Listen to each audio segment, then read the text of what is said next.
सांसदों को एक विशेष विषय आज बताना चाहता हूं। वो क्या है? वो सिर्फ ये 3 कानूनों के बारे में नहीं है। क्यों जानते हैं मान्यवर? मुझे पता नहीं हम में से कितने लोग सुप्रीम कोर्ट के कोर्ट नंबर 1 में जाके वकीलों के बीच में खड़े हुए हो। जरूर खड़े हुए होंगे। मैं थोड़ा बहुत वकालत भी करता हूं मान्यवर, आप लोगों के आशीर्वाद से। बट कॉन्स्टिट्यूशन बेंच जब बैठी थी सेम सेक्स मैरिज पे, तब एक इंटरवीनर की हैसियत से मुझे वहां पर अपना पक्ष रखने के लिए रखा गया था। एक बड़ा इंटरेस्टिंग विषय मान्यवर मैंने देखा वहां पर कुछ लोगों की, जो वहां पे एडवोकेट्स थे, कुछ एडवोकेट्स की सोच थी कि संसद भले ही कानून बना ले, हम यहां पर उसको चैलेंज करके उसको स्ट्राइक डाउन कर सकते हैं, संसद क्या उखाड़ लेगा। यह सोच होती है। So today I am going to speak about the parliamentary sovereignty. संविधान सर्वोच्च है, यह सच है। हम जैसे जुडिशियरी से जाके जुडिशियल प्रोनाउंसमेंट्स नहीं करते हैं। हम आशा करते हैं कि जैसे हम लेजिस्लेट करते हैं पार्लियामेंट में, हमारा अधिकार भी कहीं अक्षुण्ण रखा जाए। यह बहुत जरूरी है मान्यवर।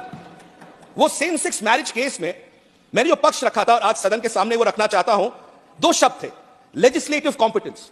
अगर आप इतने बड़े एक सामाजिक बदलाव को लाना चाह रहे हैं तो क्या सिर्फ एक 5 जजों की बेंच निर्णय कर ले और 140 करोड़ की जनता पे उसको दे दिया जाए और कल से हर घर में या हर प्रदेश में और हर जगह सेम सेक्स मैरिज हो सकती है? तो मेरा आर्गुमेंट बहुत स्पष्ट था, इसको सदन को दे दिया जाए। Because the parliament reflects the true conscience and mandate of the people of this country. जब तक पूरे देश 140 करोड़ की जनता के आवाज से हम सब यहां पर आए हैं। कई बार होता है हम सांसद हमारे अधिकार को जाते हुए देखते हैं और चुप्पी साधे खड़े रहते हैं। जुडिशियरी हमारे लेजिस्लेशंस को, एनजेएसी को बिगाड़ देती है, उसको हटा देती है और उसके बाद 16 राज्य उसको अप्रूव करने के बाद भी एनजेएसी में आज भी हम चुप्पी साधे खड़े हैं।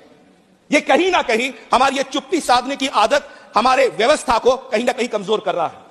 हम सांसद हैं, हमारा अधिकार बनता है हमारे 140 करोड़ जनता के लिए लॉज बनाना, आइन बनाना, लेजिस्लेट करना। बट आज लेजिस्लेशन जुडिशियरी करती है और हम लोग लेजिस्लेशन भेज के कहते हैं क्या, अरे ये कोर्ट में पेंडिंग है। अरे कोर्ट में पेंडिंग है तो कोर्ट अपना काम करेगी, हम अपना काम करेंगे। अगर जुडिशियरी के भरोसे पार्लियामेंट रहेगा क्या?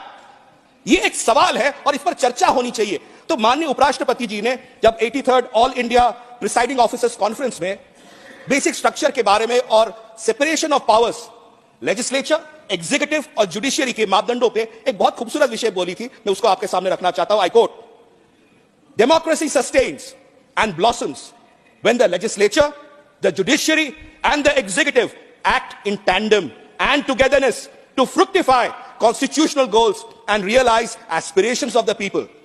Judiciary cannot legislate in as much legislature cannot script a judicial verdict. तो ये जो बार बार दुहाई दी जाती है, Kesavananda Bharati, pre Kesavananda, post Kesavananda, basic structure, आप लोग इन विषयों पर आप लेजिस्लेट नहीं कर सकते, आपके अधिकार के दायरे में है। ये सदन, भले ही राज्यसभा और लोकसभा दोनों ही सदनों के पास संपूर्ण अधिकार है लेजिस्लेट करने के लिए। यह स्पष्टता रहनी चाहिए। कई बार मैं सुनता हूं सदन में हम बहुत लॉज बना रहे हैं, बहुत कानून बना रहे हैं, बट जब कानून बनाते हैं कुछ सदस्य कहते हैं, कोई भी पार्टी के हो, कहते हैं सर ये जो है ये जुडिशियरी में लंबित है, ये जो है ये कंटेम्प्ट ऑफ कोर्ट हो जाएगा। अरे सदन, can the parliament ever stand in contempt of court? Can the court give us right and directive? ये भय कैसा है? हम अपने अधिकारों को छोड़ रहे हैं, इसीलिए वो अधिकार वहां जा रहे हैं। तो मान्यवर के कई सारे कानून हम बनाते हैं और विशेषकर आज के इस दिन में मैं आपके माध्यम से सरकार से भी कहना चाहता हूं, मजबूत बनिए। ये सदन, ये सांसदों का सदन, ये 140 करोड़ जनता की आवाज है। वो आवाज का फैसला 5 जज बैठ के कॉन्स्टिट्यूशन बेंच में नहीं कर सकते, वो शायद अपने जजमेंट दे सकते हैं। बट हम अगर हमारे पावर्स के बारे में इतनी आराम से हम छोड़ना शुरू करेंगे और हमारे पावर्स जाते रहेंगे, आप मंत्रालय में बैठ के जो कल नियम बनाएंगे, कल वो स्ट्राइक डाउन हो जाएगा जुडिशियरी में। कितनी बार दौड़ेंगे? इसलिए मान्यवर, मेरा समय समाप्त हो रहा है, मैं ज्यादा वक्त नहीं लूंगा। यही कहना चाहता हूं, मैं सदन से आग्रह करना चाहता हूं, there is a separation of powers given between the legislative, executive, judiciary. तीनों अंग है और तीनों अंगों के बराबर बराबर है और सर्वोच्च है कॉन्स्टिट्यूशन, संविधान। तो इसलिए हम अपने आप को, जब हम अपने कानून बना रहे हैं, ये 3 बड़े कानून बन रहे हैं, कल मेरे से कहीं जाके चैलेंज होंगे कोर्ट्स में, हम अपने अधिकार ये समझे that we as a parliament are sovereign, we have a sovereignty, we have a duty to 140 crore people of this country. बहुत बहुत धन्यवाद आपका समय दिया।